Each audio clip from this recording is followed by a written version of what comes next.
Okay, we're speaking about on 798. We spoke about a person who's a porush. An aesthetic separates totally from any material existence. Lives at the bare minimal level of material existence.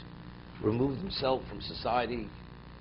He lives on herbs and purely survival level.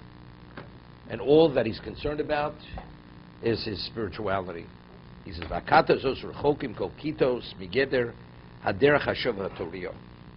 he says, this group is far removed from all the groups who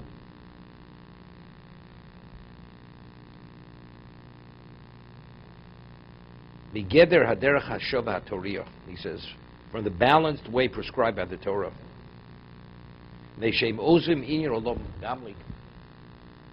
They're abandoning totally the ways of the world. You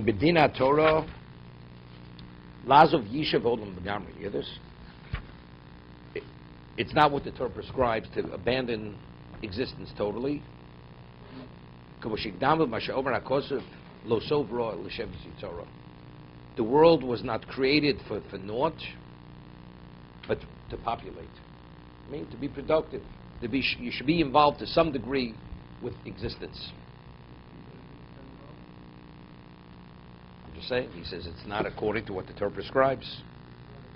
He says, whereas Torah law does not call for the complete renunciation of society. He's not saying the person does. Let the person fulfill its approval.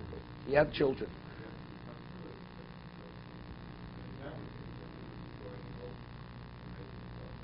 Let's say he provided for his family. Provided, now he removes himself. His wife's okay with it. His wife is willing to waive it. No, I'm just saying. No, he's not violating. He's definitely not violating. Then he's violating. He has conjugal obligations. He has material obligations. So if you're a tzaddik on somebody else's account, then you're doing the wrong thing. So speaking about he's not violating any of that.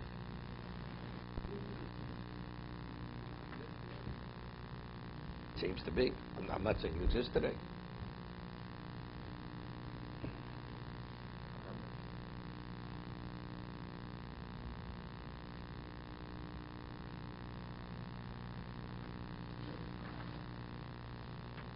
He says it's not according to what the Torah prescribes. I mean, the Gemara says that Ben Azai was choshka nafshka b'Torah, right? He didn't marry. The question, he was married first to Reb Kiva's daughter. He divorced her, and all he did, he studied Torah. Nothing else existed in his life.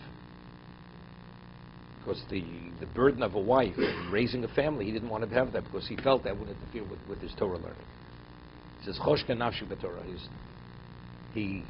His nefesh is actually attached to Torah to such a degree that nothing could detach him, could remove him from that. So they asked him that. I was like, what about Pru? He had a mitzvah. Hakatashniya, the second grouping of people who practice abstinence, Sholcha b'derech hagerer habenu lishak preachers. This is the intermediate path of asceticism. What is that? They only detest the excesses of material. What's excess? Excessive. And they're willing to, he says, discipline themselves, to quell the desire for them.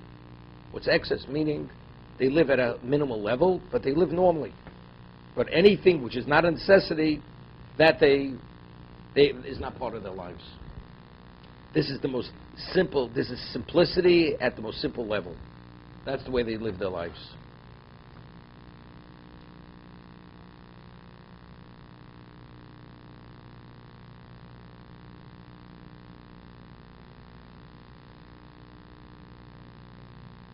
You know, in life, everything's relative. Let's say if you go back 150 years, go to Europe, you live in a shtetl. What was a house? Had an earthen floor. You barely had any furniture in the house. You slept on a sack of straw, right? A bed was considered a semi-luxury, and You had some firewood there to heat the house, and you had a well outside, and you drew water. I mean, what was it? Today you live like that. They say this man is definitely, he's a porush at the most extreme level, right? That's considered abnormal. So there, today, that definitely would not be prescribed by the Torah. It's not. That person removes himself totally. But in those days, that was considered the average person lived that way. So evidently, in those days, a person could live even less than that. He could get along with less than that. So everything, to a degree, is relative to what the given is at that particular time.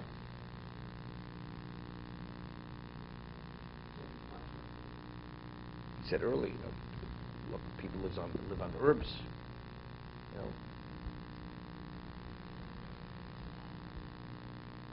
You read about the Baal Shem Tov, till he revealed who he was. That's where he lived. He lived this way, like the first level of asceticism. He was like a hermit. He wasn't involved. He wore very coarse clothing. His behavior, was almost like people saw it as abnormal. Until finally, after a while, he revealed, and he conducted himself totally differently afterwards. But there was a period in his life that this is the way he lived his life. Okay, let's see. Gemara Kedusha.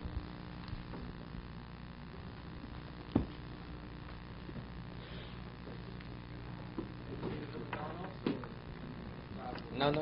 That was Golus. Was the abstinence.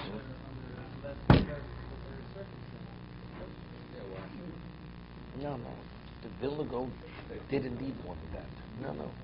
Not he ate grass. For Vilna Gaon, a kazais was enough. They didn't need. The way it was prepared there was enough, right? Whatever it was, yeah. He lived a totally normal life.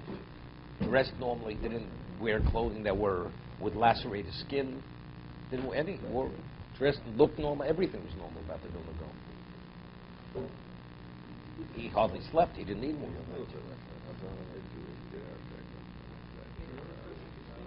that.